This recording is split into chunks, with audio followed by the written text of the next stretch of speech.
रामायण क्या है? एक रात की बात है। माता कौशल्या जी को सोते में अपने महल की छत पर किसी के चलने की आहट सुनाई दी। नींद खुल गई। पूछा कौन है? मालूम पड़ा श्रुतकीर्ति जी, सबसे छोटी बहू, शत्रुघ्न जी की पत्नी। माता कौशल्या जी ने उन्हें नीचे बुलाया। श्रुतकीर्ति जी आईं, चरणों में प्रणाम कर खड़ी रह गईं। माता कौशल्या जी ने पूछा, श्रुति, इतनी रात को अकेली छत पर क्या कर रही हो बेटी? क्या नींद नहीं आ रही? शत्रुघ्न कहाँ है? श्रुति कीर्ति की आंखें भर आईं, मां की छाती से चिपटी, गोद में सिमट गईं।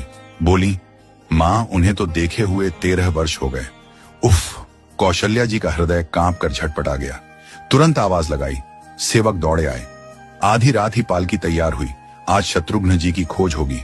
मां चली। आपको मालूम है शत्रुघ्न जी कहाँ मिले? अयोध्या जी के जिस दरवाजे के बाहर भरत जी नंदीग्राम में तपस्वी होकर रहते हैं, उसी दरवाजे के भीतर एक पत्थर की शिला है। उसी शिला पर अपनी बाह का तकिया बनाकर लेटे मिले। मां सिराहने बैठ गईं, बालों में हाथ फिराया तो शत्रुघ्न जी ने आंखें खोली। मां! उठे, चरणों में गिरे। मां, आपने क्यों कष्ट किया? मुझे बुलवा लिया होता। मां ने कहा, शत्रुघ्न यहां क्यों? शत्रुघ्न जी की रुलाई फूट पड़ी। बोले, मां, भैया राम जी पिताजी की आज्ञा से वन चले गए। भैया लक्ष्मण जी उनके पीछे चले गए। भैया भरत जी भी नंदीग्राम में हैं। क्या ये महल, ये रथ, ये राजसी वस्त्र विधाता ने मेरे ही लिए बनाए हैं? माता कौशल्या जी निरुत्तर रह गई। देखो क्या है ये राम कथा। ये भोग की नहीं, त्याग की कथा है। यहाँ त्याग की ही प्रतियोगिता चल रही है और सभी प्रथम हैं। कोई पीछे नहीं रहा। चारों भाइयों का प्रेम और त्याग एक दूसरे के प्रति अद्भुत, अभिनव और अलौकिक है।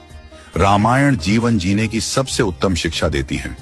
भगवान राम को 14 वर्ष का वनवास हुआ तो उनकी पत्नी सीता मैया ने भी सहर्ष वनवास स्वीकार कर लिया। परंतु बचपन से ही बड़े भाई की सेवा में रहने वाले लक्ष्मण जी कैसे राम जी से दूर हो जाते? माता सुमित्रा से तो उन्होंने आज्ञा ले ली थी वन जाने की। परंतु जब पत्नी उर्मिला के कक्ष की ओर बढ़ रहे थे तो सोच रहे थे कि मां ने तो आज्ञा दे दी, परंतु उर्मिला को कैसे समझाऊंगा, क्या बोलूंगा उनसे? यही सोच विचार करके लक्ष्मण जी जैसे ही अपने कक्ष में पहुंचे तो देखा कि उर्मिला जी आरती का थाल लेके खड़ी थी और बोली, आप मेरी चिंता छोड़ प्रभु, श्री राम की सेवा में वन को जाओ। मैं आपको नहीं रोकूंगी। मेरे कारण आपकी सेवा में कोई बाधा ना आए, इसलिए साथ जाने की जिद भी नहीं करूंगी। लक्ष्मण जी को कहने में संकोच हो रहा था, परंतु उनके कुछ कहने से पहले ही उर्मिला जी ने उन्हें संकोच से बाहर निकाल दिया। वास्तव में यही पत्नी का धर्म है। पति संकोच में पड़े उससे पहले ही पत्नी उसके मन की